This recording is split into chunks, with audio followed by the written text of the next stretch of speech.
What's up, world? Welcome to a new episode of the BrandonJaneauShow, Underdog to Success podcast interview edition. Oh man, again, I have no idea how I'm getting these interviews, but whoever upstairs really loves me. I don't know who, but thank you, appreciate it, really appreciate it. Um, Tonight I'm interviewing some amazing, incredible artists, man. These guys, I'm trying to get to where they at, not like career wise, but like Canada. Yeah. I, I want to go to Canada so bad. I just want to go to Canada one time in my life, just one time. Not, Come not down. like, You don't want to come right now. It's too cold, man. yeah, okay. Yeah, I'm from the South, so I mean, I can do the cold. I'm a winter baby, but still, but still, my guys, 80 Empire, man. Tell them where Yeah, they can yeah, find yeah. your amazing. Tell them where they can find your amazing music, all your social media platforms, with YouTube's, everything, man. Tell them. Yeah, man. You can get us at Instagram is kind of the one that we kind of are on it the most at, and Twitter. So 80 Empire, the number 80, and then Empire, and then on Twitter it's 80 Empire _ 80 Empire on Facebook, 80 Empire on Tinder, 1-800-80 Empire, 80 Empire on Babblefish or 80 Empire and Grinder for those, we no, that's YouTube is actually Gladiator is our YouTube, which is our independent label that we run as well. And we always check DMs. We're always conversating with people on Instagram and Twitter. So hit us up. Yeah, we're always down to chat music and spread positive energy. There's too much negative energy now. So yes.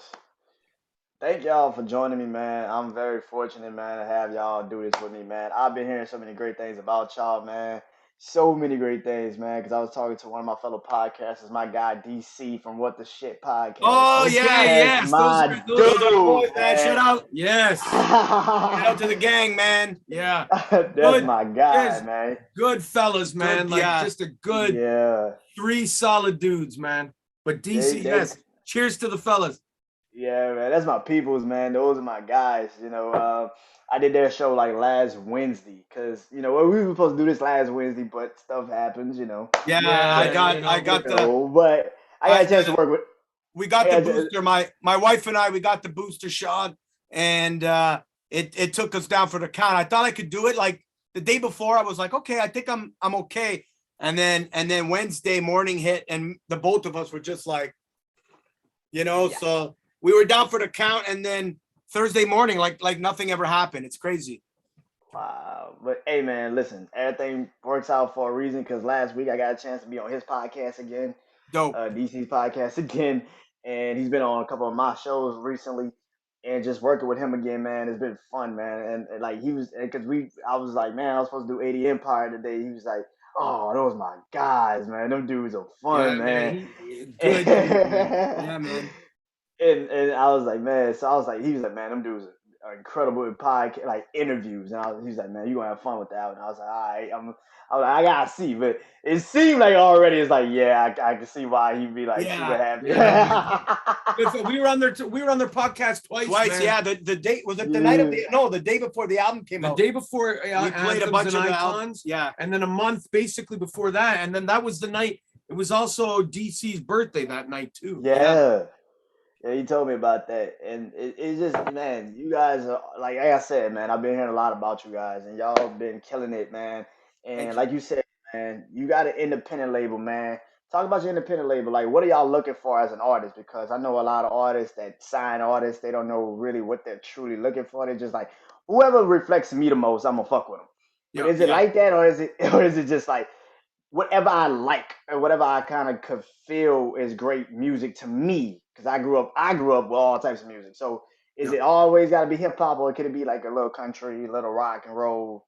What is it? Yeah, that's a good question, man. I think we started off with like a lot of young talent, and then we just kind of veered off, and the pandemic kind of changed focus. But we also saw that signing talent is difficult because not many people want to work.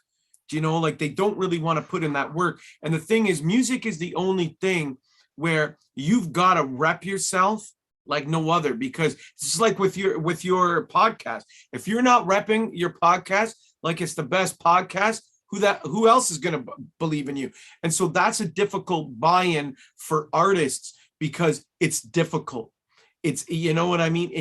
Music is really the only thing you have to constantly, grind. But like, this was in a way an epiphany for us, because we're like, let's go back to what we love to do, hip hop and R&B, and so we've gone back to our roots, and that's really what we're doing. And a lot of the projects that we've been putting out the last 2 years on Gladiator Records, it's been like, us as 80 Empire, but it's really been, we've been getting people that we love on records. Like in the past 2 years, we've done records with Benny the Butcher, Conway the Machine, Crooked Eye, Fred the Godson, R.I.P., Lazy Bone, KRS-One, Dub C, and then we have another bunch of projects this year coming out, and a lot of them are with other artists. We're the producers, but because we also sing, we also rap, we're dropping hooks, we're maybe doing a verse here.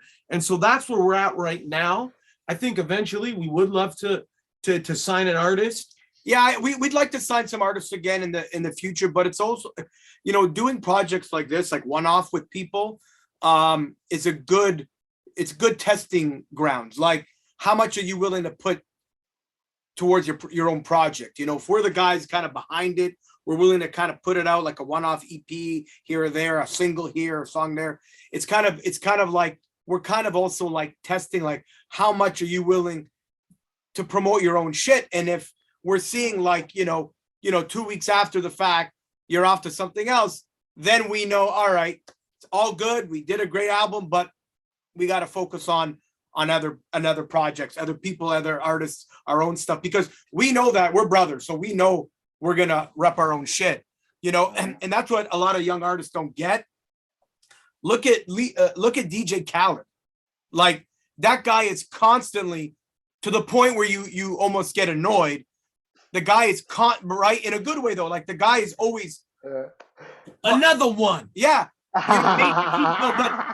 Major key. I actually kind of. I'm pillow. Are you slobbing on your pillow? Yeah. Major key. No, but you know what I mean? Like, when he's dancing around, dancing around in his videos and shit like that, and then all these other blogs and different but he really reps his shit, because like he has earned the right to say we the best. Yeah, but he knows he's worked friggin' hard at being the best. Right, but he also knows that if he doesn't rep his shit the way he does, he'll be forgotten like a lot of people do when they coming out with an album every 5 years and kind of going on Instagram once a month. Unfortunately, as we live in a fast food world now, where everything is consumed so quickly. So you gotta, it's a blessing and a curse, because with hip hop, I still believe that sometimes it should be quality over quantity. Like, you got to continue to put out art, but if you've taken a year or 6 months to put a 12 song, 20 song, or even an 8 song album or project, and then a week later you're already talking about the new stuff, you've done a disservice to your own project. Because not too long ago you couldn't wait for that next Jay-Z album or not, and you rinsed it till it couldn't be played anymore. Murphy Lee said that, and you would read like the liner notes and the lyrics, and Murphy Lee said that from the Lunatics. Remember Murphy Lee from I remember Murphy Lee. Man, he was saying that on IG a couple weeks ago. He's like, like, he goes, back in the day you get a CD and you play that shit for months, but he goes, like, now, like, Rick Ross's new album, it's out. He goes, I anticipated. I listened to it in a day, and then already you're on to the next, because it's just all on this. But when you have a physical thing of a record, like, you're reading, oh shit, that person produced that. Wait a minute, that girl did. Oh, wait a minute, you mean Total from P. Diddy's group did the background vocals? Like, now, like, no, it's not that. Total. I haven't heard that name in a long time. Yeah. Total. What was their big jam? Well, they had a bunch, but you can see. That's it. But then they went. I don't know. They had that beat. I don't know. They yeah. Oh shit. Yeah, man. It's it's crazy because I'm going Carday tour Friday. I'm Okay. next Friday. Okay. And his project to me, like I was like, wow, for a young artist, like he's like Yeah. 23, 24. But like his first two projects, I'm like, man, this shit actually he gets it. Yeah. Yeah. You could tell like the artist that gets it, that understand, like, I'm gonna take my Absolutely. time with this shit. And that's why I kinda like respect like a J. Cole and a Kendrick Lamar because like, yeah, their albums might come out 3, 4, 5 years later, but it's like, did you not respect the fucking quality of their music though? Yeah. Because they're not I gonna just I agree 100%. You know what? And R&B cats do that. Like yeah. when you think of like a Bruno Mars, like I mean, he's Oof. on a level of like but same thing. Like I mean, that 24K Magic album. I mean, he rinsed that for 3 years. Yeah. He had singles come out with the finesse and shit like a year after the album was out, and videos, and then the tour, and then like remixes, and it was basically the same beat, just adding on Cardi B and whoever. Like, Yeah. you know what I mean? So that's what I'm saying. Like hip hop, we for some reason a lot of hip hoppers don't they don't do that anymore, and I understand you got to continue to put out stuff, but again, you're devaluing your own shit. It's interesting that you say Rick Ross because I got the Rick Ross album and I was like, I don't want to say disappointed, but I was disappointed because it's just like this is Yeah, all right, but it's not Rick Ross. Like I know he does albums where he kind of like tests the shit, and then he kind of like does albums where it's like quality Rick Ross album. Like you like, oh right. shit, he got the fucking hits, he got the fucking songs that you can be like, this gonna be some shit I can just remember on tour. Like he got them, but this album that I was listening to, I was like, this is alright. It's Yeah, cool. It's not like a Rick Ross album. It's not like Port of Miami 2. Port of Miami 2 felt like a Rick Ross album. It felt Absolutely. absolutely, Absolutely. absolutely. this shit felt like some shit he was just throwing out just to see how people was gonna feel. Yeah. Yeah, And I And I think think, these guys too, like, they're doing so many other things. Rick Ross has his wing joint, and yeah, and the thing is too with Rick Ross too, like, I mean, you see the amount of cars and things, like yeah, his house is like, is like a Busch Gardens. You know what I'm yeah. saying? So like the music alone, well, they use music alone is not going to pay the bills. So he's probably like, okay, just throw out this album, but then he's got to do all these other things because how the hell you cannot pay your bills, like you cannot maintain that lifestyle solely on just streams. relying on Spotify to send you a check. And on top of that, the pandemic fucked up a lot of musicians. Yeah. Because that They can't tour go- shit was perfect for them. Yeah. Like they'll drop the album, then they go on tour, and eventually the Yep. album will grow on you. The fact that now you gotta like really put your fucking album together and really piece this shit piece by piece, it kind of fucks up your whole mindset because now it's like we might not have a tour next year. I don't fucking know what I'm gonna do. And Exactly. that's when the wing spots and the cars and all that shit kicks in because you're Yeah, like, nah, I just gotta absolutely. focus on this shit because I don't know if I'm gonna have the tour to benefit me no more. Yeah. And, and that's fucked up. I think music is such a man. Music is so impactful, but if it's done the wrong way, it can be really like fucking impactful too. But just Yeah. in a Yeah. really Yeah, Absolutely, man. absolutely, man. and Absolutely. I like the fact that you said Bruno Mars because if you actually pay attention, Bruno Mars has been doing 24 karat magic for like the last 3 years. Like you said, like he's been doing it for like the last 3 years. If you actually pay attention, Uptown Funk was 24K magic. Yeah. Like he was already crafting it before the fucking album even came out. Yeah, Yeah. exactly. No, Like, you're right. Like Yeah. If you look at the even video, like look at the video, like it's 24K magic. Like if you actually would be like, that shit was on 24. No, it wasn't. It was just a regular single. But like, nah, that shit yeah. was on the album. No, it wasn't. It was a No, it single. wasn't. It came No, out a year no, before. you're right. It came Yeah. out a year before. Like it's like, no, it wasn't. It was on that. And then like and then now it's fully bloomed into like the Silk Sonic project. Yeah. Yeah. Yeah. It's like, and That is a fact. I'm really looking forward to seeing what he's gonna do with the next album because it's like now it's like I don't know where the fuck he could go. That's an Yeah, interesting no, situation. where's he gonna go? Yeah. Well, it's kind of like, Drake does the same thing, right? Drake puts out an album maybe once a year, once every 2 years, kind of thing, and you wait for it. Like Drake has built that fan base, whether you like his music or not, the way he flows, whatever is irrelevant. You know, it's you know, I like a few tracks here and there, but at least he does it that real way. Like you anticipate it, like you're waiting for it. It comes out and he, you know, and it's out, and then it's like, it's not like 2 weeks later, he's like, all right, I got my new project coming on. You're like, what? I thought we just. But Drake is very good at studying the climate. Yeah. And he's a very good student because, and you know, this is where his acting skills has helped him in the music, because he's able to capitalize on new trends and get the young cats on his record.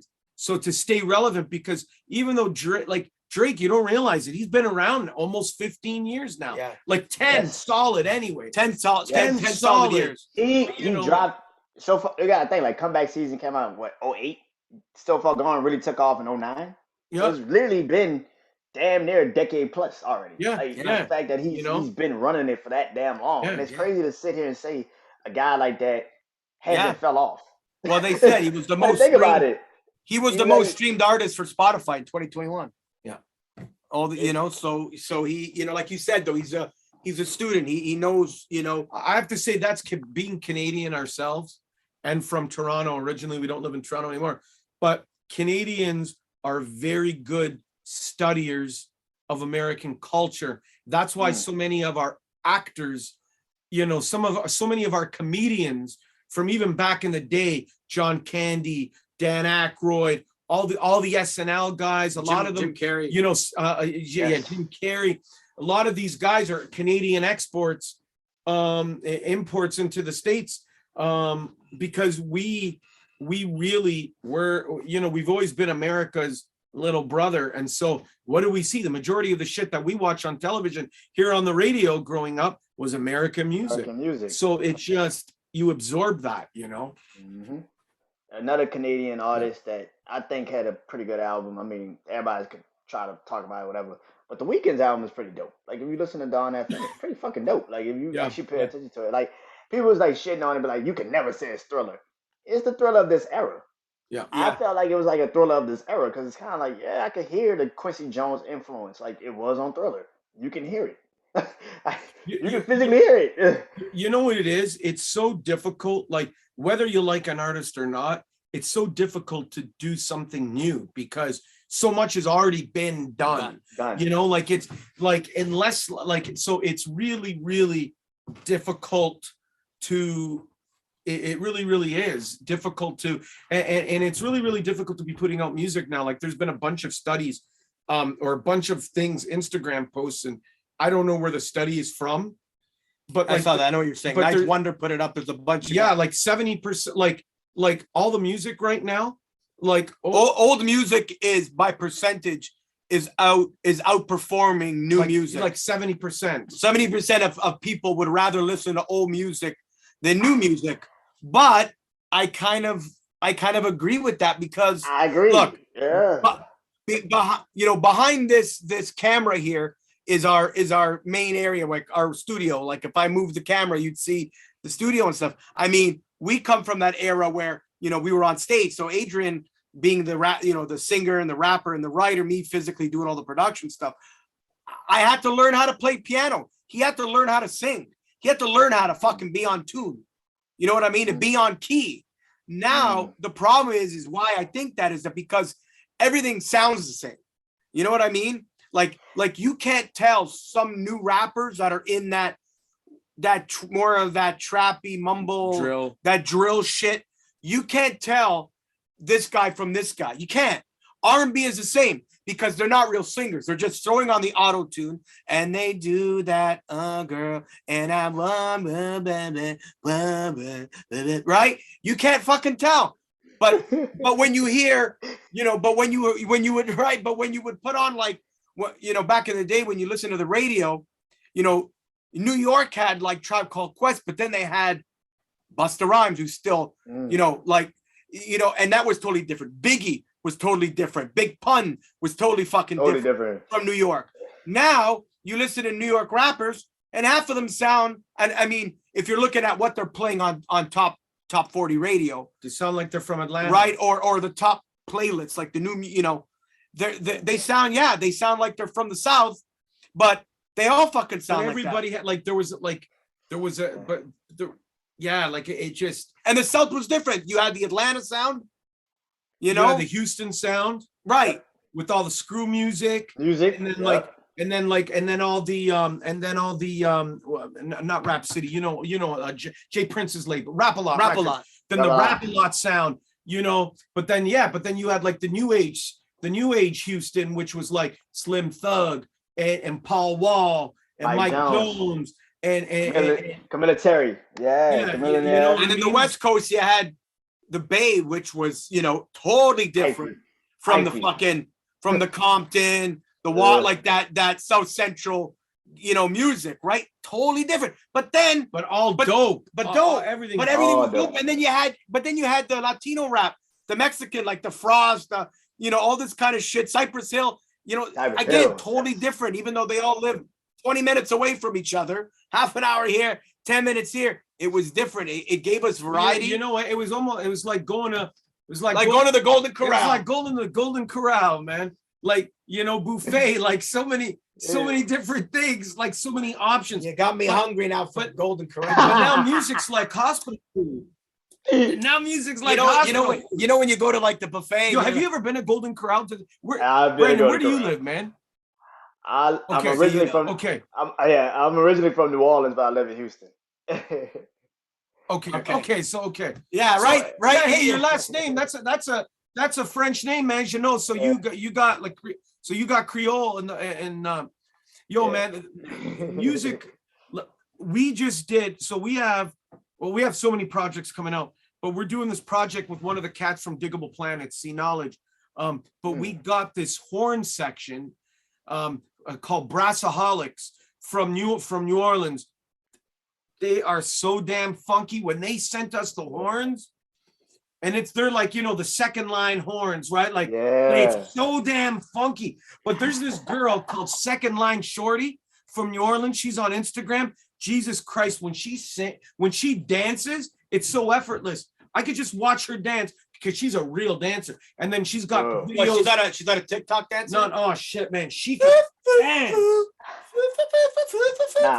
I would say New Orleans dance is a little bit tricky. I don't think TikTok will get it. Yeah, they don't, man. They don't actually have to have skill. You gotta really have skill for that shit. But it's interesting, man, because music is such a right now, and I hear people say that. I hear real musicians say, yo, music is just the same. And I feel like right now music, I feel like we're playing in the steroids era of music. I feel like anybody that drops something is gonna go number one if you know how to market it right. Like if you got somebody on it right that you like, okay, I can get that person on here, and that shit gonna go number one.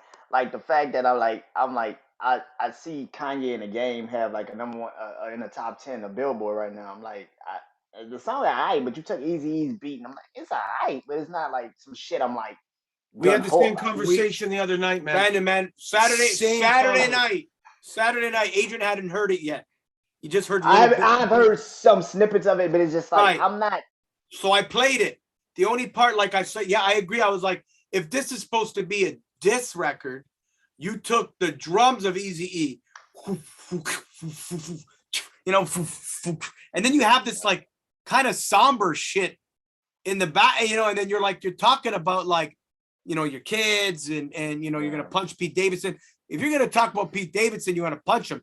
I want to hear like fucking Tupac, get money, ba ba ba ba.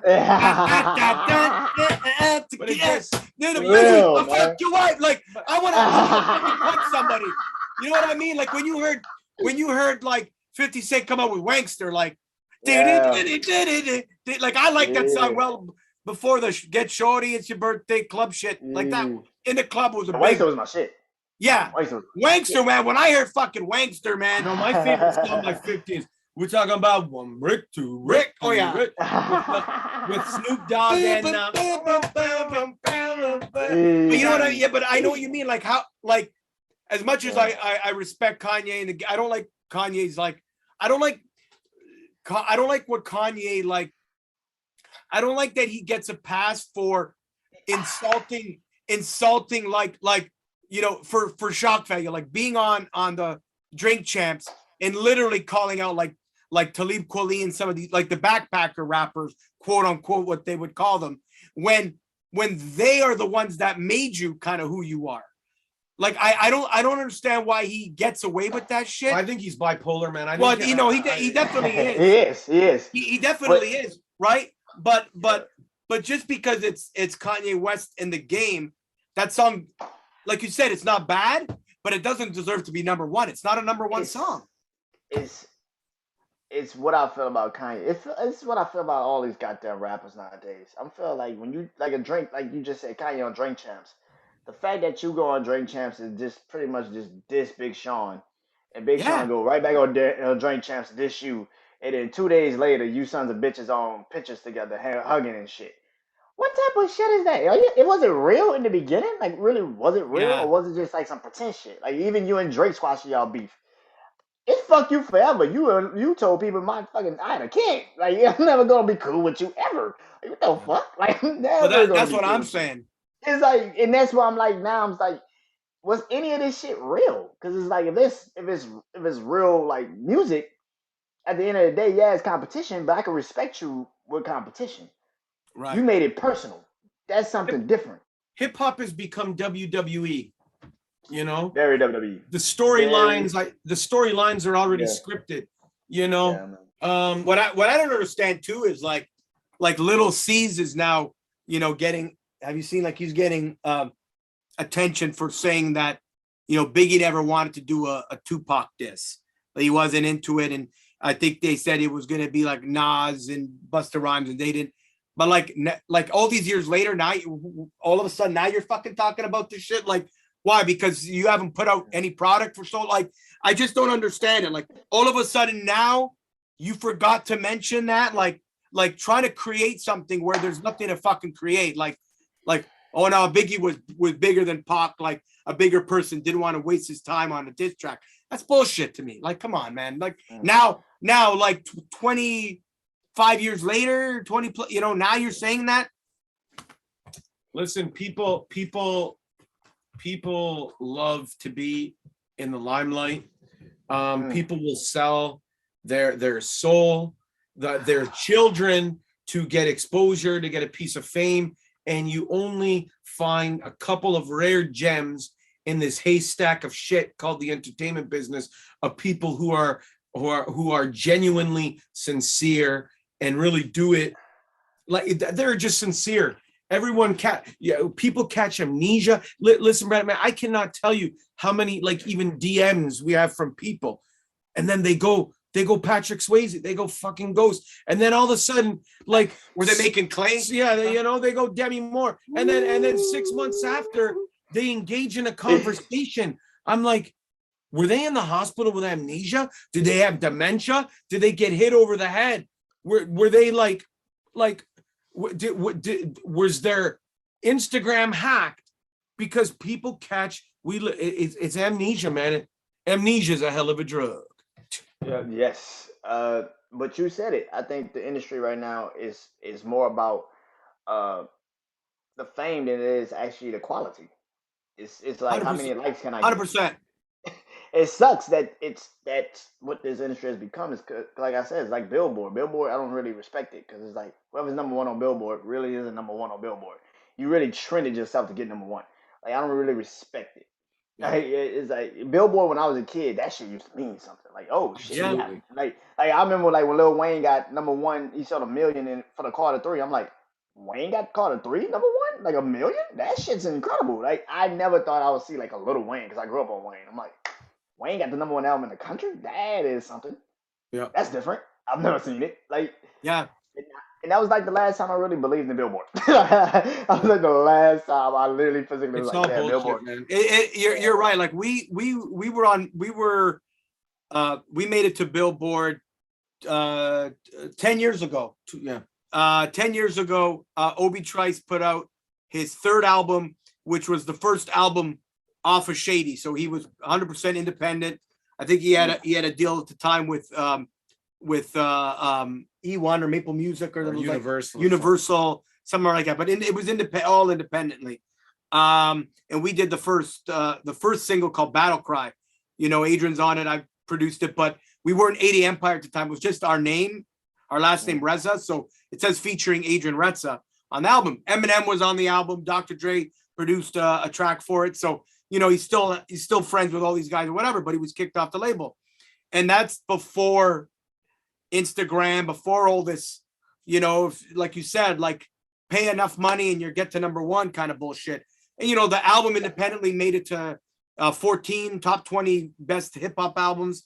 That is like, for us, that's an accomplishment because there was no fuckery back then. You couldn't fucking make the numbers. You couldn't bullshit that shit. That was independently done through the music, that people liked it, and through his name independently. And so for us, that's always kind of like that means more to us than some other bullshit, because like you said, it's like people are more like on the how many number, like we look at that, like when we're working with artists, and well, we reach out to people on DMs and, hey man, let's work, and then they go, you have a budget.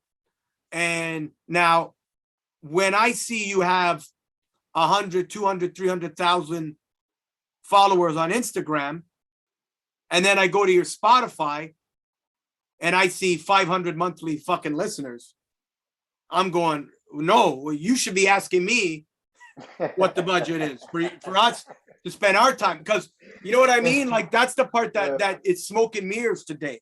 It's like the girl on Instagram with the thong in her ass that has 1 million followers. And what is she, what does that really mean? What does that really mean? What does it really mean? I mean, do I enjoy looking at it? Well, that's for another conversation. That's a whole other conversation. As my wife walks in, I just kidding, honey. I love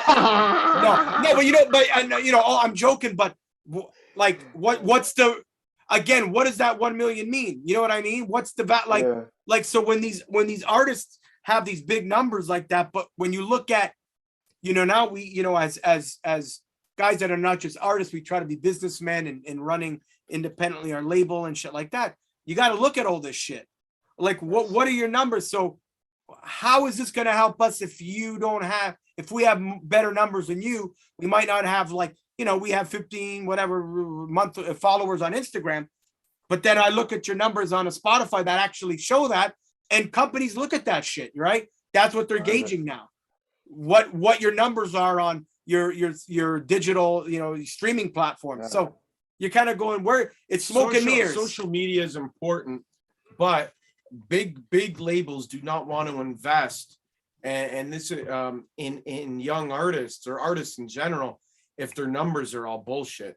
Because gone are the days of Berry Gordy going to find little Michael Jackson and the Jackson 5, because right now people sound like the Jackson shit. Like, you know what I mean? Like, people don't, like, you don't have to be good to be discovered. Back in the day, you needed to be good. Every singer back in the day could sing, and if they weren't a really good singer, they were a good songwriter or a good performer. Nowadays, like, you just got to come up with some gimmick. I respect what you just said, Barry Gordy. Perfect example. This man literally went out and created a fucking team of writers and producers and fucking people that could play instruments and all this shit, because he believed in his artists that much. Yeah. A lot of these dudes nowadays don't give a fuck about the artist. They just want the money. And if they see you can do social media and you can promote social media wise, that's what they love. I get people fucking sending me shit every fucking day talking about something. Hey man, if you join us, we could give you 1,000 followers. I'm like, motherfucker, I'm doing that on my own. I don't really need you to help me get anything.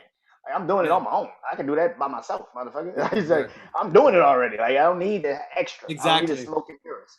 Exactly. And I think that's the thing. You guys said something earlier about New York rappers becoming like Atlanta rappers. And I feel that shit so truly too, because it feels like that. And I don't know when it started, but I feel like it started like when Fetty Wap came out. Like, Fetty Wap sounded like a motherfucker from Atlanta.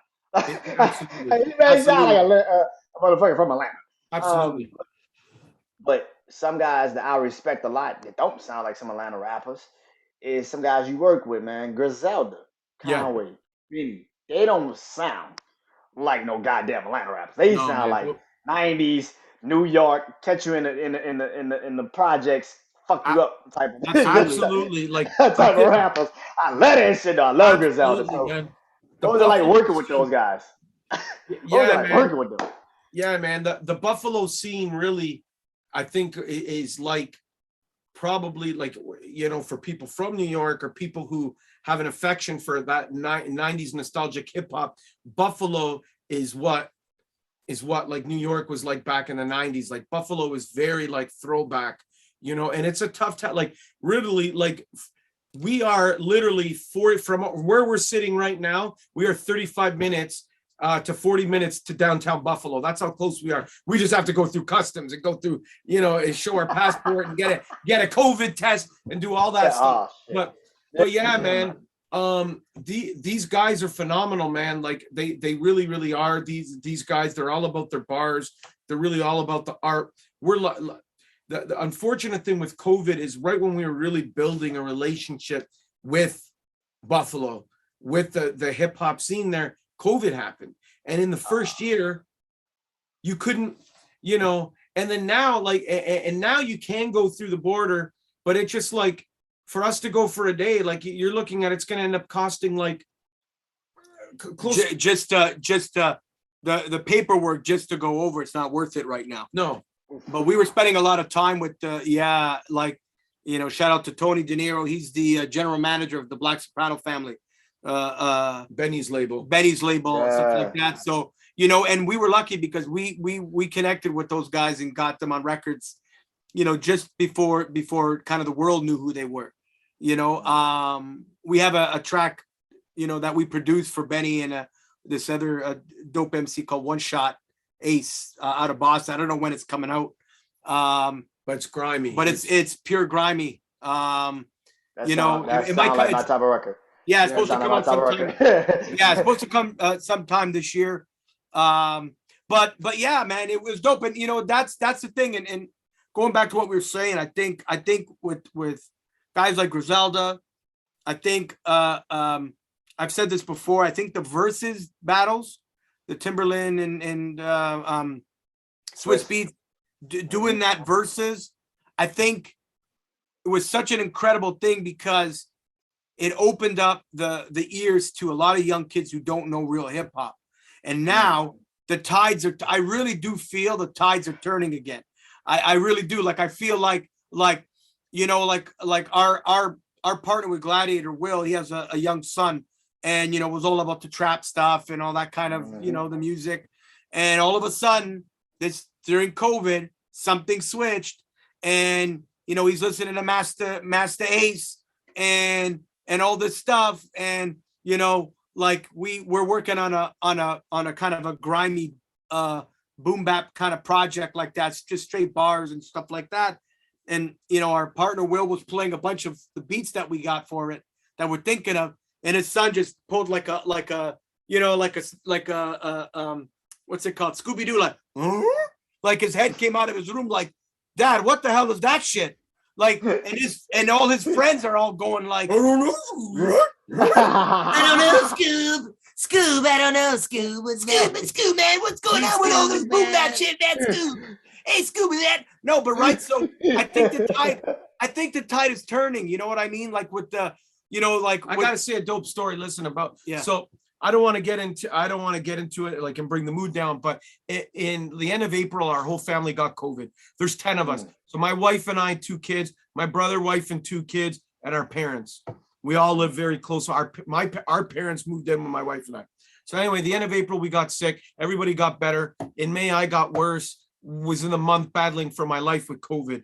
It gave me blood clot in the hospital. It gave me blood clots in my legs and my chest. It gave me COVID pneumonia. It gave me a collapsed lung. It gave me pleurisy in my lung, all the shit. But I battled it. I'm here to tell the tale. But one night, before I hop into bed, because my main thing was like, I can't lie in bed all day because I have pneumonia. And if I do this, then that's it, man. I don't want to go to ICU. So I tried to, even though I had high fever, pain, all of this shit, throughout the day, I would try to walk, do this with my leg and all that bullshit. But before I'd go to bed, I'd watch a little bit TV near the window. I was on the 4th floor. And I play music. So I'm listening to hip hop. I'm listening to Benny and shit. Not our music, just the regular, whatever, random Benny record. And this one night nurse, Colton, like there's a couple nurses, man, I'll remember for the rest of my life because they really were instrumental. And other than my brother being my coach over the WhatsApp and my amazing family, like the nurses there really, thank God for them.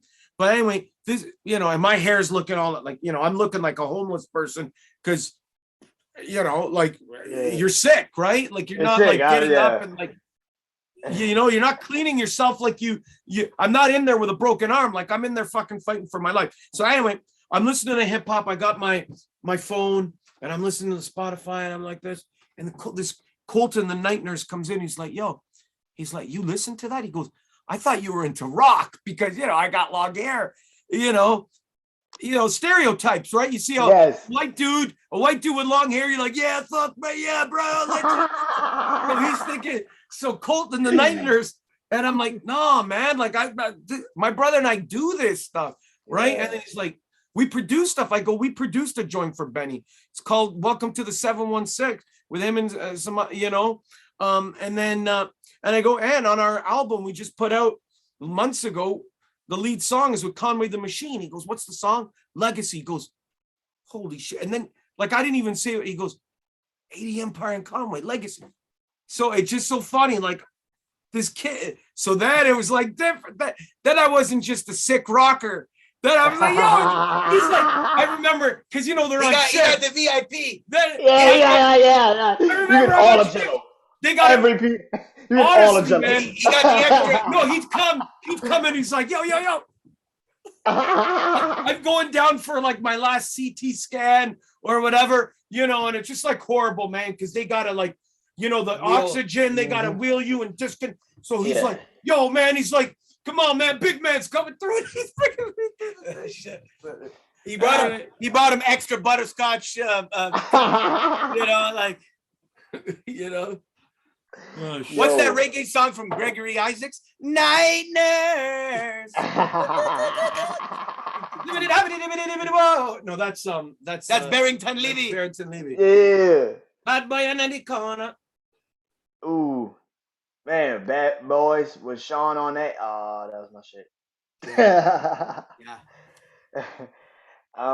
Yeah, man. I know a lot about the fucking oxygen tanks and shit. I have a heart condition, so I grew up with a fucking oxygen tank in my fucking closet.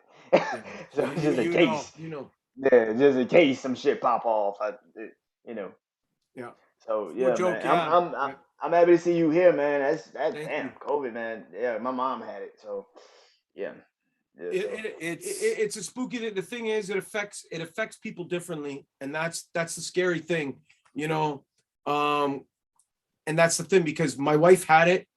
You would never know she was sick. Asymptomatic. She was asymptomatic. So imagine if we were like very careless people, and like especially when this was in May, you know. So it was that second wave. Like the hospital confirmed we all got the UK variant, the alpha variant, you know, from the so that was lethal. But again, like if my wife was one of these, if we were the types, like if my wife was out there during COVID, getting together with all her girlfriends, having coffee and stuff, you don't know how many people you would infect.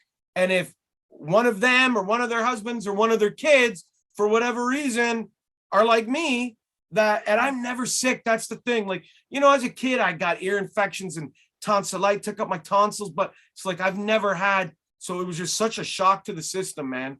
And it's made me, you know, now, like I never had panic attacks. I never had anxiety. I have that stuff now. Like I've never had that before, because again, like, and you know, if you've had a heart condition, you know, you just think like you're feeling fine. And then all of a sudden to be sucker punched with this out of nowhere. And that was the scary thing, because I never thought in a million years that I would get that sick. I thought, okay, I was nervous about it, but I'm like, if I get it, I'll beat it because I'm in good health. But you know, I look at the world a little differently now, man, with what I've gone through, you know. Definitely, man. For sure. And I think everybody had that mindset. Like, if I get the shit, oh well, it is what it is. I don't know about that, man. Yeah, no. it sounded serious, and I was like, this shit sounds serious. Like Yeah. I would pay Yeah. attention to it a little bit more. But Yeah. man, but working with like guys like that, like even working with a legend like Jadakiss, I'm like, yo, working with Jadakiss, that's Yeah, man. rocks. You know That's what, deep man? rock. Yeah. Yeah, like on top of the the getting sick of COVID and all that shit, what we decided to do like during this pandemic is kind of like use it to our advantage musically, and because a lot of artists were more inclined to check their DMs, to check their emails, to look at a message sent. And Adrian and I have always believed, and it's kind of our to do it whenever we send something out to somebody about connecting, we always do it with in a place of respect. And when I write somebody and say like, when when we connected with like, for instance, I'll use Crooked Eye as an example because Jadakiss was great. We connected with the manager through a friend of ours. He loved the track. Boom, he did it. And you know what I mean?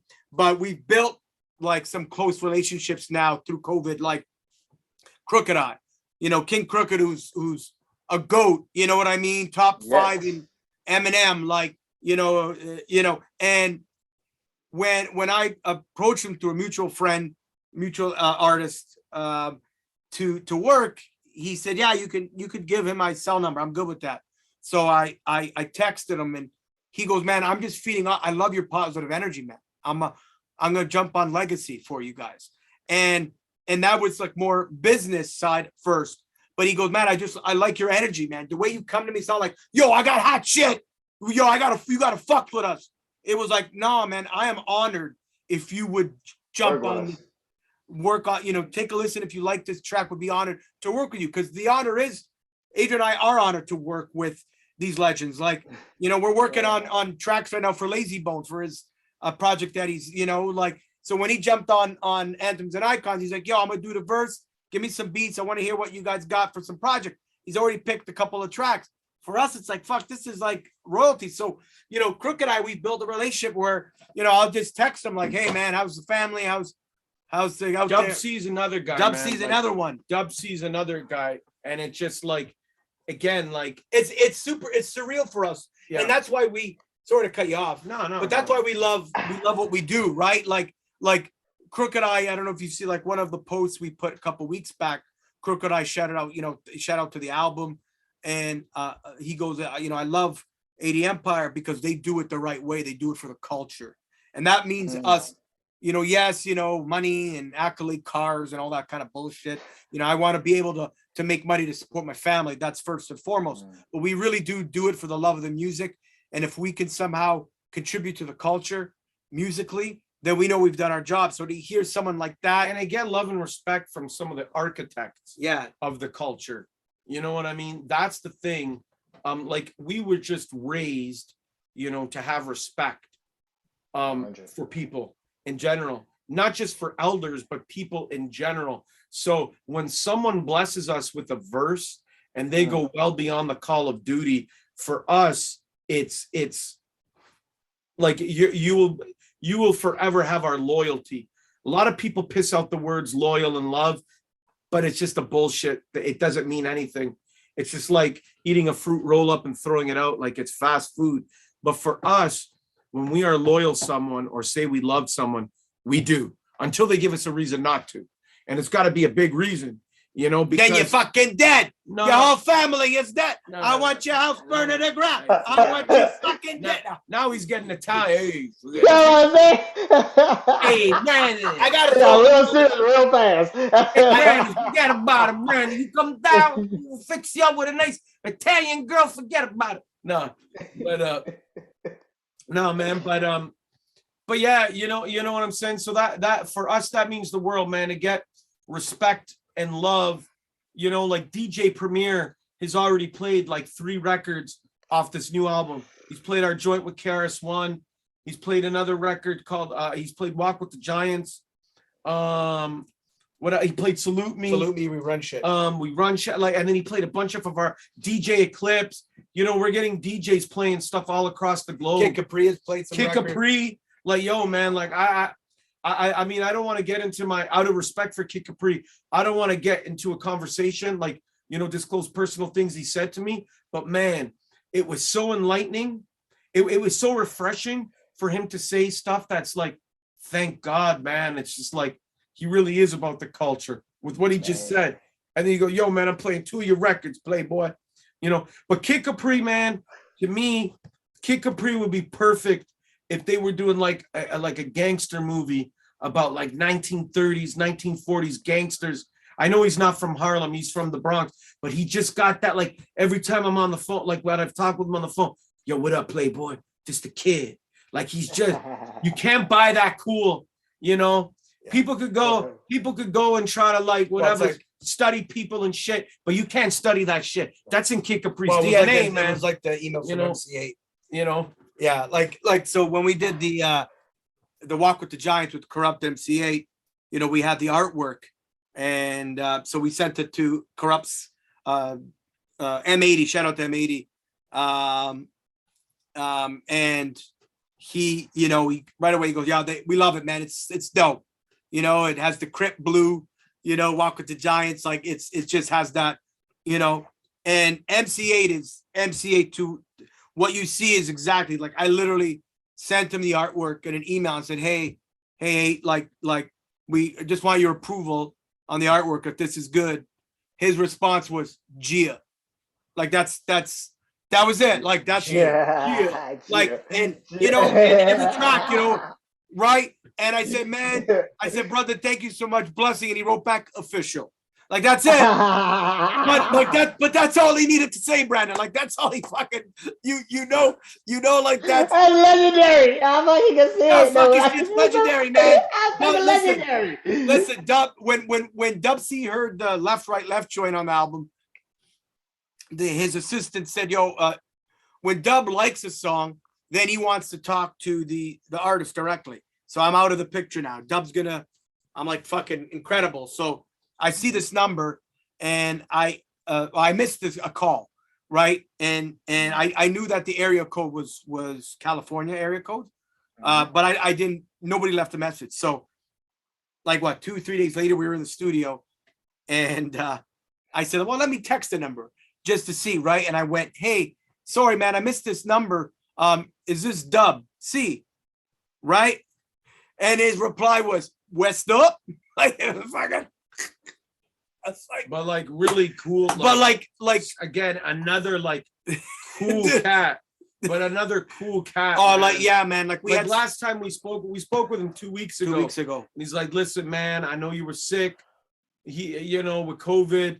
He goes, I'm glad you made it through the storm, my brother. He's like, yo, fellas, like he goes, what's happening to the world right now is happening. We gotta like help. He just like honestly, him talking was like we were in the Super Bowl and this is halftime. And he's like, yo, do what you gotta do to win, but don't get hurt. And it was just like my brother, I'm like, yo, to Luke, like when we got off the phone, I'm like, it's surreal, man. Like these are legends, these are heroes. And like they're giving us time to talk and like the coolest. Yeah, and you know what it is, man? It's all because like the way we're speaking with you, Brandon, is the way we speak with everybody. We don't put on like a different accent or try to sound like hip hop with what like on the phone, like yo, what up, yo, like some like. No, but listen, I think, like, listen, there's no mystery. Hip hop started in the Black community. Yes, music is universal, but for me, the best music that's taken place in the past 100 years has been birthed from the Black community. Blues, jazz, gospel, even rock and roll, country music. It all comes from the Black community. It all does.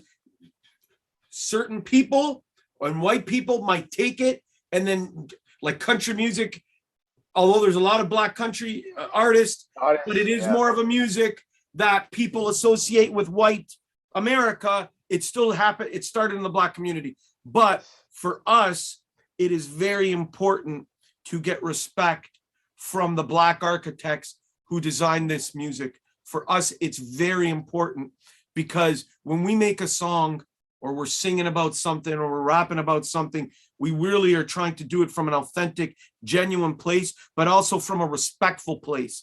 You know what I mean? Like, and so like when we do songs and people will say, well, there's the N word in your music. I'm like, that's not us. If Conway the Machine's on our tongue, if Conway the Machine is dropping a verse and he decides to use the N word 5 times, that's his reality as a black man. He's talking about his life, his reality as a black cat growing up in Buffalo. I'm not going to censor him because that's not what rap music is. You know, now it's different if on my verse or my chorus, I'm throwing the name, then I deserve a goddamn beatdown. You know what I mean? But I'll slap the taste out of your motherfucking mouth. But no, but you know what I'm saying? But like for us, it really, really is important. Yeah. Like, you know, that's why like with the Legacy album, we made a song called To Kill a Black Man, you know, because when all that shit was going down with George Floyd and Breonna Taylor and everything, like it's nothing new. That shit's been going on for the past 300 years in America. However, now because of COVID and because of this, everyone's sitting on their fat ass at home. Everybody saw that happening in living color in real time. So it created more of a domino effect, and more people that wouldn't have had empathy before or apathy now how can you not have empathy for a fellow human being seeing the life being sucked out of them from this racist pig on you know, on his thing? So for Lucas and I, like, it's COVID. I'm not going to go out there like in protest because I'm afraid of getting sick. But how can we protest? We can protest by making a song about it, because us protesting, that'll be forgotten about. But our song will be there forever. And someone might, you know, like someone and that's stamped there. It's there. Like, unless we take it down, and we're not. And also for us, like, how could we be beneficiaries of Black culture, benefit off of it, and not say anything about something? Because but hip hop too is very political. We know now it's all about getting lit and all that, but it is political. Like Public Enemy, we're political. You know, X-Clan, we're political. You know, Poor Righteous Teachers, NWA, it was political. It was social commentary about what was going on in Black America, you know? And so for us, that song was our very small contribution. But again, we got some of our homies who happen to be Black and Latino in the States. Like, I rapped a verse and came up with the chorus. Lucas came up with the beat. But my verse was only a verse of me being an ally. Then we got some of our homies to talk about their authentic experience. Because no matter what, I can wear a hat, I can wear a black hood. But when I go out, no matter what I think I am, no matter if my brother and I think Italian's not fully white, we have white privilege. We're European background. Yeah, we might go to ancestry.com and have 10%. But we're white. We get the white privilege when we walk outside of our door. Yeah. And people don't understand it. People who are not, you know, Black, you know, as you know, Adrian and I as you know, fathers and shit, you know, I have a son and a daughter. Adrian has 2 girls, but you know, my wife is half Chinese, half Cambodian. So my kids, we've had those talks, you know, because of COVID and you know, people blaming, you know, just, you know, because Asian hate and stuff like that, whether it came from a bat or a fucking lab. It was from the lab. Let's be honest, right? Now, was it intentional, or was it like Resident Evil where they fucking threw the vial and watched it open, and who the fuck knows, right? We really don't know. None of us were there, right? It just goes into the air. We're, you know, and then you know what? It was Suge Knight. Yeah, it was Suge Knight. Yeah, he was trying to get his royalties like from Eazy-E. No, he's like, I don't know, man. You know, I heard they putting the AIDS and the tranquilizer in like that's how Eazy-E got. He was trying to get Dre out of his Ruthless contract in Wuhan. Next thing you know, the whole world is suffering through. No, but you know what I mean. Like I've had those conversations with the kids, but again, imagine being a Black father having to talk to his son that you have to like look at, like, finally, you know what, 2 months ago, Aubrey, the case, all 3 of them got life. Yes. You know what I mean? He just went for a fucking jog. I know. Listen.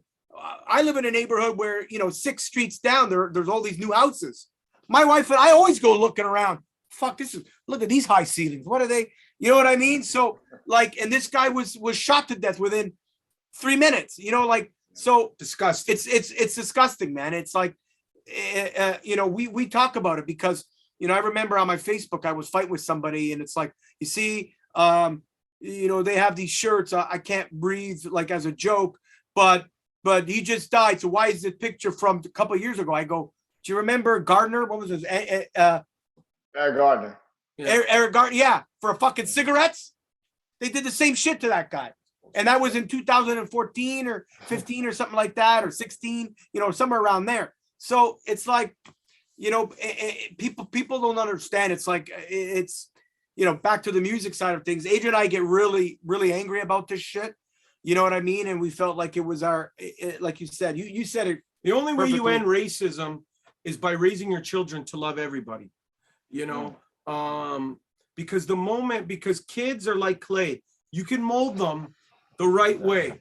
Now, some of them will go astray no matter what, but if you raise your kids right, they will grow up to love everybody. Again, my parents, thank God, man, we had incredible parents. Like our parents are Italian immigrants, but my parents have never uttered a racist word. And even our grandparents on my mom's side, because my dad's father died when I was a baby.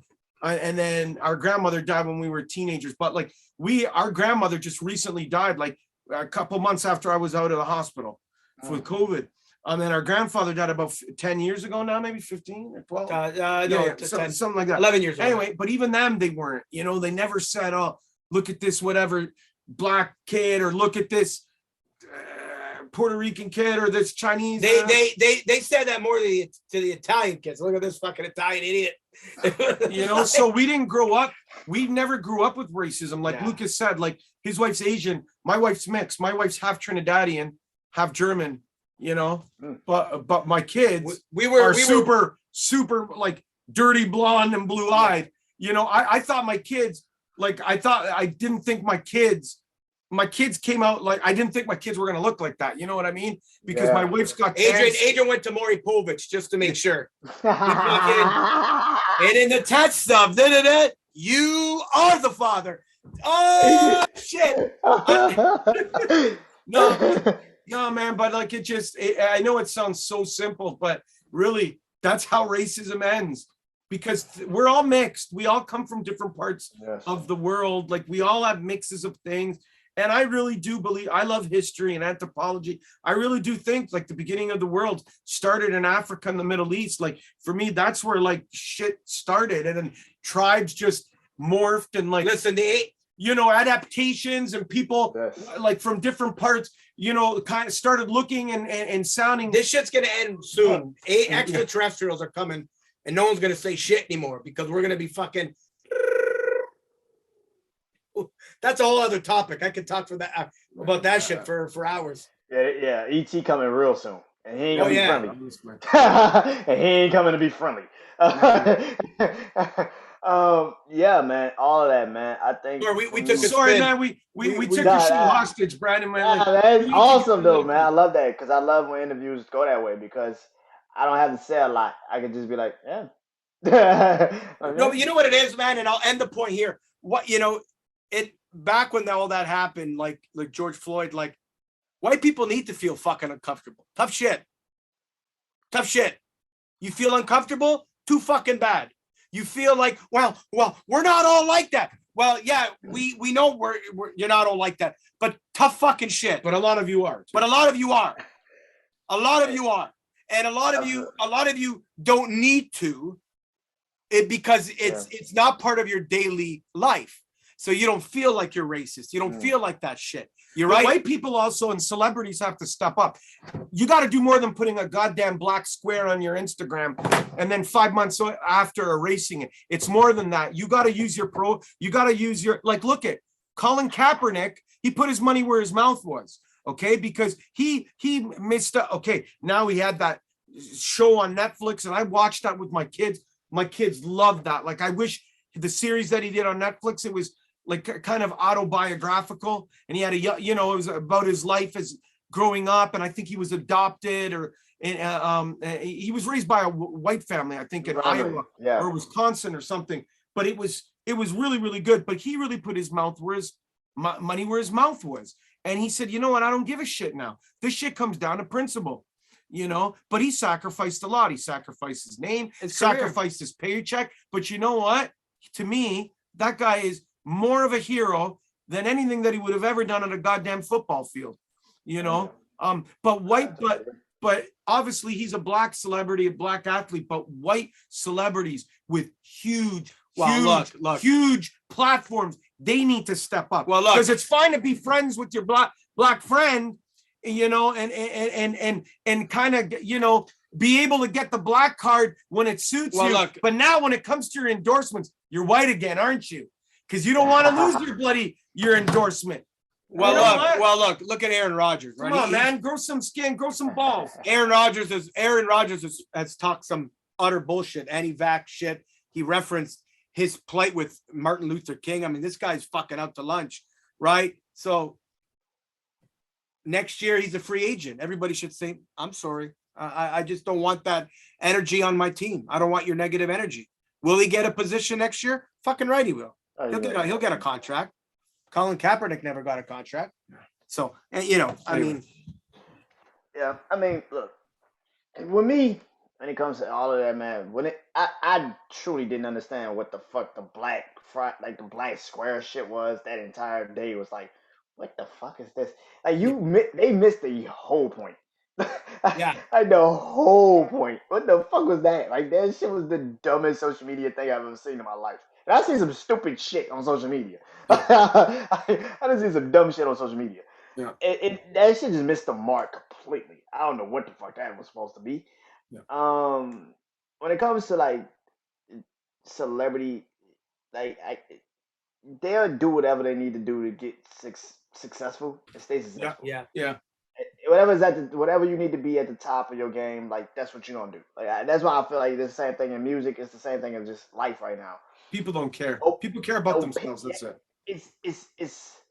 I was seeing this earlier. Like somebody was talking about like opinions nowadays. Like people like, yeah, you can have an opinion. I don't have to agree with that shit. And that's the truth.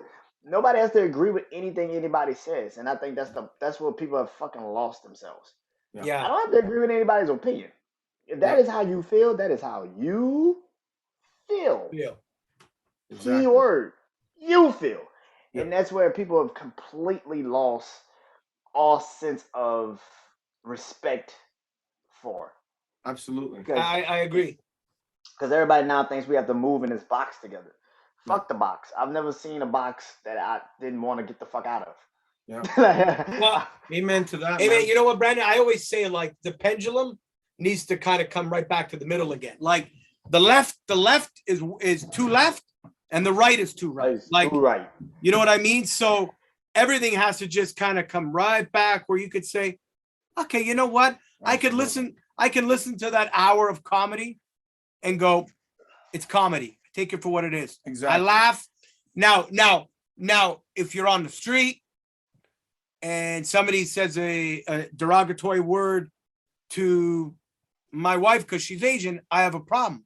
But when I'm watching comedy and they're making an Asian joke, my wife's the first one to be fucking laughing her ass off because she's not offended by it. She's like, it's a joke. It's comedy. If we can't enjoy that hour and just take it for what it is. Do you forget that? Like Dave Chappelle specials recently. I don't know what the fuck. How you got like insulted by that? I have no clue. I love it. I had no idea. But you know what I don't understand about it? This is the part I don't understand. My only critique of his special was like, all right, you went back to it again. Okay, like move on and like talk about something else. That was my only thing. Right. But I really enjoyed the special. He purposely says he's transphobic. He's not. He purposely says shit to create conversation. But also people are stupid and they missed the point. They missed the point. Like you were saying about the black square, people missed the point. If people really watched that whole special from top to bottom, he helped a transgender comedian open up for him. Yeah. And secondly, that was the funniest joke, by the way. That was the funniest joke of the whole damn thing. Fucking yeah. Secondly, he ends the special with a Donna Summers song. I Will Survive. I Will Survive. If anybody knows Donna Summers from this, I Will Survive. That was gay anthems, man. Yes. Everybody in Studio 54 in New York, like that was the gay anthem. Men dressed like women, women dressed like men, you know, gays, like the LG, that song is like an anthem. I'm sure every, you know, gay pride parade that you would go to across the world, that song might play. Even had black trans lives matter. People with at the end, he had different collages of people showing. People miss the point. If people really know, but these are just trolls. There's people who wake up in the morning. They're like, who can I destroy today? And this is why I kind of had a problem with it, because I didn't have a problem with it. I actually respected it more. Because he actually says at the end, he's like, my problem has never been with gay people. If you actually listen to all the damn specials, my problem's been with white people. He's like, and they're using the gay fight for their own personal gain. And I was like, that's what he was trying to tell you the entire time. Why the fuck? He said, and he goes, you I'm missed jealous. the point. Yeah, and he goes, I'm jealous of it. Your movement, you've moved leaps and bounds with your movement. He goes, the black movement, we've been trying for 400 years. We still can't get that shit right. Like it's, you know what I mean? Like he's like, but see, people, like there's truth. The thing is, there's truth in social commentary. There's truth in comedy. There's truth in satire. And again, people are just hearing him. If you just get a soundbite without seeing the whole context, then you're like, oh my God, he's homophobic, or oh, he hates white people. No, like I'm a white. Like listen, I could stand. My brother and I have gone to like black comedy shows before COVID in Toronto, where we're the only two white cats. Oh yeah, you know what I mean? And some of the comedian, like there's like all black comedians, maybe one Filipino comedian, and then like maybe, you know, there was like one female comedian who was like mixed with all these, so many different ethnicities. And there was a lot of talk of race. Never once did I feel, oh my God, he's talking about us. Or the funny comedy, you know, I don't know how many comedian, the first comedian talking about us, or the third comedian, like it was funny, and it's true. Funny. The majority of it is true, you know, and so frig, man. But the thing is, people don't like the truth, you know, and what goes back to Lucas again saying, like, white people have to feel uncomfortable, but people don't want to feel uncomfortable. They don't mind other people feeling comfortable for 300-400 years, but oh my God, the moment that they're uncomfortable, it's reverse racism. It's not. You don't know what racism is. Shut up and sit. You know. I love comedians like I'm watching like Roy Wood Jr. I'm watching Michael Che's special, which just came out, which is fucking I gotta watch that one. That shit's so good. Shame the Devil. That shit's incredible. I go back and watch like Patrice O'Neal. Rest in peace to the GOAT. Yeah, Patrice, man. Rest in peace to the GOAT, man. Like he, like those specials, like those comedians. Now, I really do picture like a Bernie Mac or somebody like that, like in this era. I don't know, like they would have got canceled immediately. That's one. Oh my God, yeah. They would have got canceled. I love Bernie. Now, look at here now. Now look at here now, motherfucker. Like I even like Bill Burr. I think Bill Burr's hilarious, man. I think Bill Burr is funny as shit. Fucking Bill Burr he doesn't give a, and he's like a Dave Chappelle. He's like, he doesn't give a shit. He tells it like it is. He don't give a fuck about nobody. His wife is black. He makes so many jokes about black and white. He doesn't give a shit. His wife is black, for fuck's sakes. Like, and he makes a joke about the Michael Rappaport makes me laugh on Instagram, man. Like when that's a legend. Legend Michael Rappaport. Yeah. When Bill Burr was he's king of the trolls, man. Like I love it. Like, my God. I love what he calls Donald Trump. He calls him Dick Stain Daddy. No, but like back to Bill Burr. Like Bill, I love it, man. The last Grammys, they had Bill Burr announce the award for the best Latino album. And they were trying to cancel him because he butchered their names. And he's like, didn't you guys fucking know? Putting me white fucking red hair, beard, like A gingy. ginger Oh Bostonian, my God. trying to pronounce Latino something names with R's and Rodrigo Rebeb in one of the. Of course he was gonna butcher it. He goes, he made jokes about it that night, like, you guys should have fucking known better. He goes, tough shit. Like, I fucking butchered every name. He did. He goes, I don't give a shit. You shouldn't have put me here in the first place. So it's Yo, on that you. shit Like, amazing. he couldn't Yo, care. all he had to do was just roll his R's. They'd think that Yeah, he was breaking it yeah, right when he exactly. rolled his R's. Now, Bill Burr is a legend, and I love watching him on Dave Chappelle.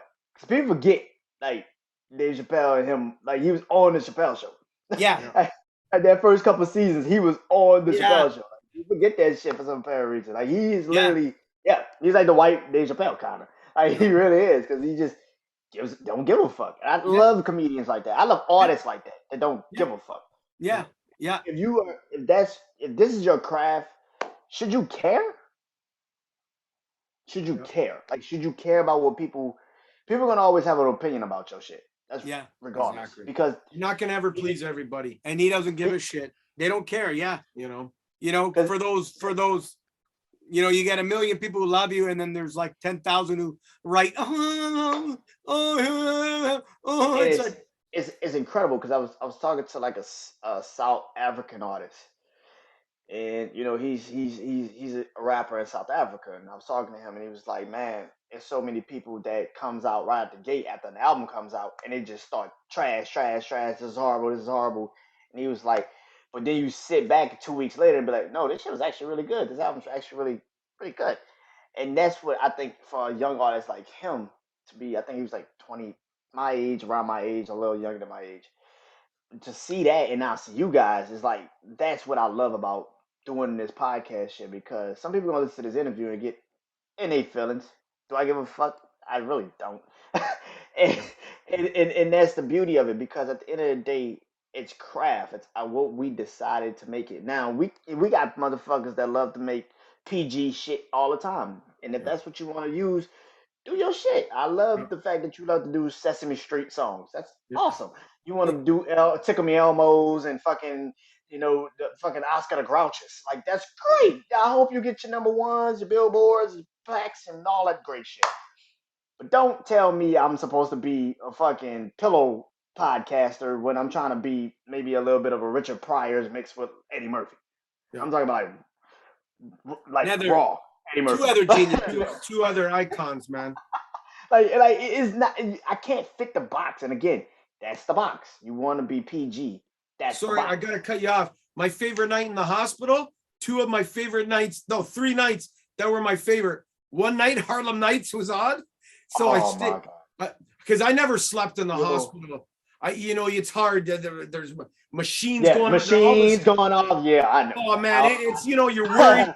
You're worried you're gonna wake up in the ICU. But Harlem Nights, one night was Boys in the Hood, and then the one night was the Heartbreak Kid documentary on the U.S. Shawn Michaels. Those are my three. Listen, I love watching. Those are my 3 favorite nights in the hospital. I love watching old Richard Pryor comedy stand up on YouTube. Sorry, and then when the Colombian janitor told me that his parents were the dentist for Pablo Escobar, I shit my pants. Oh yeah, that's right. There was this kid. I never got his name. It's funny. So when people come into the room, I would talk to everybody, even if I was half like this. So there was one young kid, man, such a good kid, man. I wish I would have gotten his name. And we would talk all the time. And we love Latino music too. Back in the day, I used to date a Colombian girl. In fact, her last name was Escobar, but Escobar is like a common name like Brown or Smith. You know what I mean? It's like everyone knows back in the Mr. Brown or Mr. Young, Smith. I'm not a kid. But some days. But anyway, so we're talking, right? I'm talking with them. And then one day, because he was an engineer or an architect or something in Colombia before the pandemic, came to Canada. His girlfriend dumped him 2 weeks. But he's like, what do? I have all my paperwork to go to Canada. So he told his parents, and he goes, man, in Colombia, I was working for one of the biggest architecture engineering firms in South America. But he goes, I wanted to come in Canada. But, when you go to a new country like Canada or the States, if you come from another country, especially from South America or or Africa, they're not gonna, or the islands, they're not gonna recognize your education, which sucks because their education systems there probably a hell of a lot better than what we're getting in America, you know. But so, and then COVID happened, so he couldn't go to school and upgrade his courses. So he started working he was working at a factory or something, but then it went south. So he started working at the hospital, cleaning the rooms while he's trying to get his courses that his engineering degree will be recognized in Canada. But we're talking and he loves salsa music. So one day I started playing all these like old school Colombian records. He's like, yo, how do you know this? And I'm like, yo, man, I used to be I was the only Italian at the Latino club, man. That, you know, because I have curly hair, they'd call me Crespito. Oye, Crespito, ¿cómo estás, Crespito? So we're talking, and then one day I said, like, listen, man, I wanna ask you straight up, because he was from Medellin, like Antioquia, Medellin, where Pablo's from. And I'm like, I want to get your opinion, because I know with what stuff that I've read about Pablo, I know what we see on Narcos or documentaries I've seen on Amazon Prime or Netflix, but you coming from that area, obviously I said, you're too young. He goes, listen, man, he goes, I remember Pablo, I was little, because obviously he did a lot of things that were like, his tactics were not, but he goes, for people who were from there, he was a Robin Hood. You know, he where it was in the mountains, like they didn't get water, so he built a filtration system for the water to come in to their city. He did like a bus thing, I think, for transportation or all of this stuff, what he was saying. But he goes, actually, he goes, my parents were dentists, and Pablo was like, my parents did his teeth. So he goes, one day Pablo came in, my parents had to take out 4 teeth. He goes, back in then in the 80s, it would have been like the equivalent of like, you know, $50 a tooth. So my parents go, okay, $200.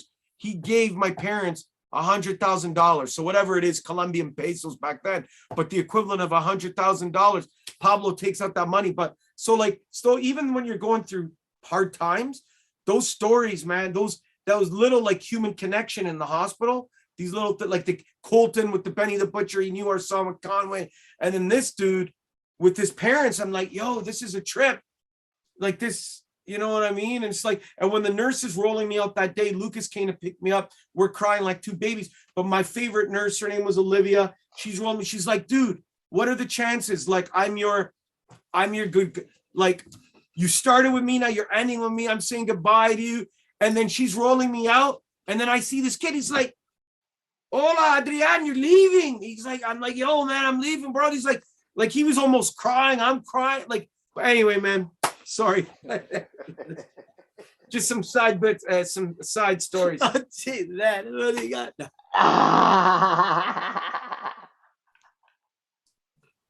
Good times, man. Hashtag good Man. times. Hashtag good times. Man, this man, it's incredible to have stories like that, because I mean that's what makes this enjoyable, right? Like life enjoyable. I mean, stories like that is what is like what we live for. Yeah, and that's a journey. That's our journey. That's what journey of life. Yeah, absolutely. Okay. Listen, people can take our material things, but they can't take our memories. They can't. Well, dementia can, but they can't take our stories. They can't take our memories. You know what I mean? Like those things. That's why, man. Like I think I dark very fast. I think I dark very fast. No, but you know what? Like that's why. You said you were born in New Orleans. Like I would love to come to New Orleans because I love history. I love antiques and stuff. Like I'd love to go there and just absorb the culture. Like we love Louis Prima, because he's Italian, but he and he's from New Orleans. So I'd love to go see like where Louis Prima grew up and the places he played, and other musicians, that we like. I love the Neville brothers, like, oh man, and I'd love to go. I want to hear like the history of the jazz and the blues man. down there. Like that's but to me, like that's worth more than someone giving me like some car, because the moment you drive, like the novelty wears off. But like those stories, like this kid telling me that his parents were Pablo Escobar's dentist. Like I believe him. He had no reason to lie because he didn't tell me. I asked him about Pablo. He never goes, you know what? I know Pablo and this and that. Like, no, I asked him, like, what do you think? Being from that part of the world, what do Colombian, you know? So it's like that stuff is worth more than anything, man. You know? Yeah, man. Yeah. I think life is an interesting son of a bitch, ain't it? Sometimes it just gets to the point where you just feel like that shit wasn't supposed to happen, but all right, fuck it. Yeah. I can take it. It is what it Yeah. is. Like, and that's what's Absolutely. enjoyable. That's what's enjoyable about everything we do in life. Sometimes you gotta just find your own personal peace with it. Absolutely, man. Absolutely. Yeah. You know what I'm saying. Before I let you guys go, I always do this after my interviews. It's called Underdog to Success, but also I love to do From Me to You, where it's kind of like I do this where I interview any artist or any podcast or anybody I do this with. I love to have people kind of tell something about like the craft that they're in or what they're doing, what they love about it, and what is one thing they can leave with people that's listening that wants to get into it. So, Yeah. what is one thing y'all guys love about music, and what is one thing that you could tell an artist or somebody that's listening to this that wants to get into music? What is one thing about the business that I, even though we kind of shitted on the business a lot today, I Yeah. will say I'm sorry about that, but but it is some advantages to getting into the No, music business. for sure. You know So, what? For me, the part I love the most is after creating a song from front to back and knowing that you really love it, like it hits you, like you could be feeling down, or It's hope. it's hope. Yeah, like you Like really. Luke showed me a song today that he resurrected that we're going to use for this one project. It's a song that's probably 11 or 12 years old now. And it's just like, but it sounds fresh. Yeah, It sounds so fresh. I beefed up the drums, switched some drums around, cleared up his vocals. He cued it more because 12 years ago wasn't as good with editing as I am now. And so that's just the shit that excites us, and like seeing the faces of people when how they respond to our music. A quick story on Instagram. We have a song on the album called I Ain't Looking Back. Adrian sang it with his collapsed lung. Adrian has a really high register vocally. He couldn't sing that high because a month after the hospital, he was still dealing with his collapsed lung and on all the, the after effects of everything, right? Yeah, the effects. Yeah. The effects. So our dad is on the record as well. He's singing on the song as well. And Adrian's singing in his middle register because he couldn't produce the power. And when you listen to it, if you haven't heard that record, I take a listen to it. You can hear the crackling in his voice. Now, when the album was done, we could have went back and retouched it and added high harmonies and ad libs and all this shit. We kept it straight because it's authentic, and it shows like everybody goes through shit, but he's still here. And also it's a time capsule. Like It's a time capsule of what happened, right? Yeah. So I said this to my kids today, not to be morbid, but I said, like if you come to my house, I don't have many pictures. Some people really love looking at themselves, and then nothing wrong with that. Nothing wrong with that, but they have pictures of themselves. I know. No, Yeah, I should know. there you go. No, but man, you got to I rep should yourself. But you know what I mean? Like, we got friends who got like so many pictures, like, and that's cool.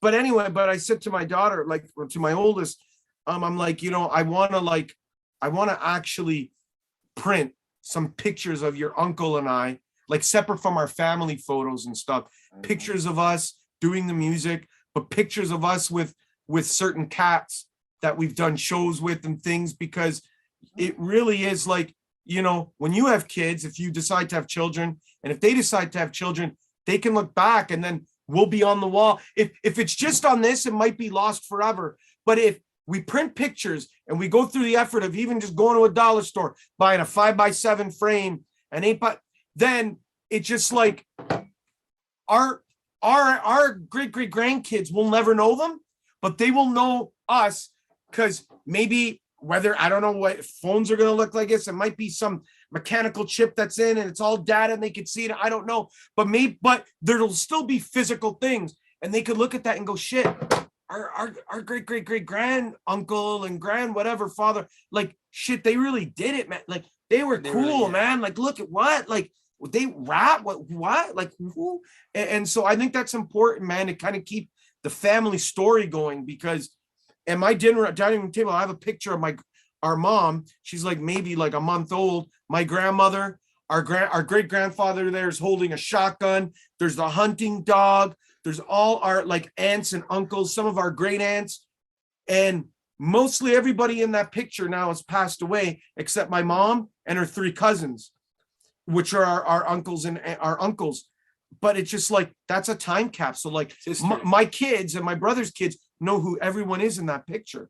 And they've only met my mom, obviously their grandmother, and 1 or 2 of the uncles, but like the great grandparents and everyone's that's gone, right? So, but they can identify, they feel a connection with it because the picture's there. They see it every day when they come to sit at the dinner table. You know? But that's man. We give you fucking long-winded answers. Jesus, man. Christ. Nah, man. This is the best part about doing a podcast. Yeah. Like this, and you know what I would say to as a producer, like the physical producer of things, and Adrian can talk about like lyricists and singing, but I think it goes hand in hand. Work on your craft. If you want to be a producer, learn an instrument. Don't just rely on Fruity Loops to print out your little beats and shit and rely on, the notes and the 808s and shit. Like, be more than just that. If you want to produce a trap all day, that's cool.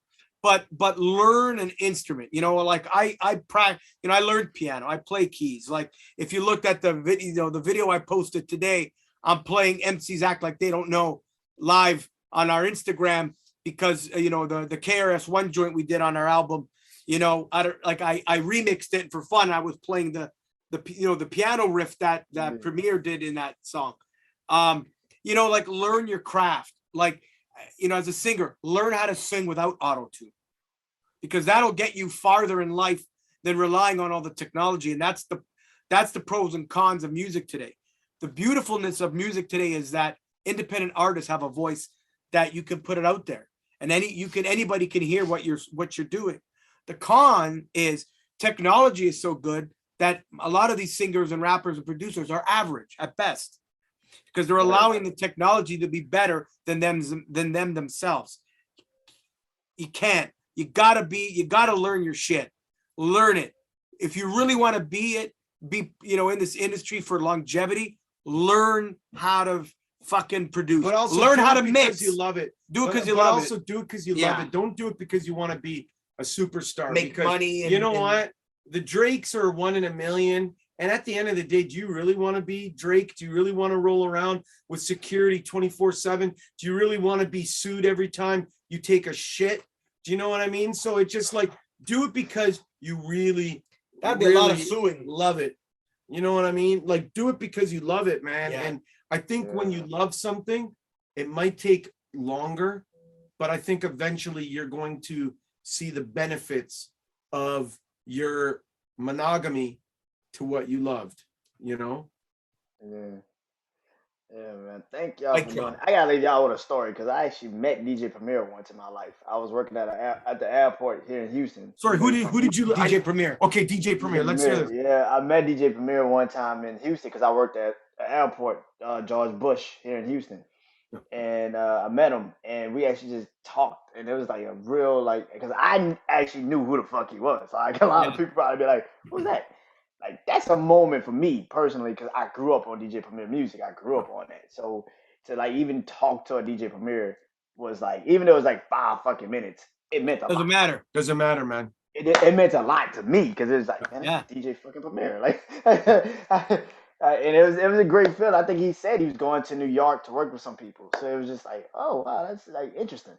Yeah. So to talk to a legend like DJ Premier, that was I take that very seriously. Damn, yeah. I gotta talk to one of the greatest producers ever. And it's something that you have forever. Nobody can take that's on your highlight. That's on your mental highlight reel. Yes. No one can erase that shit. Nobody can take it away from you. That shit's, you got that. That's you wake up every day and that's the thing. And listen, we're gonna put it into existence, Brandon.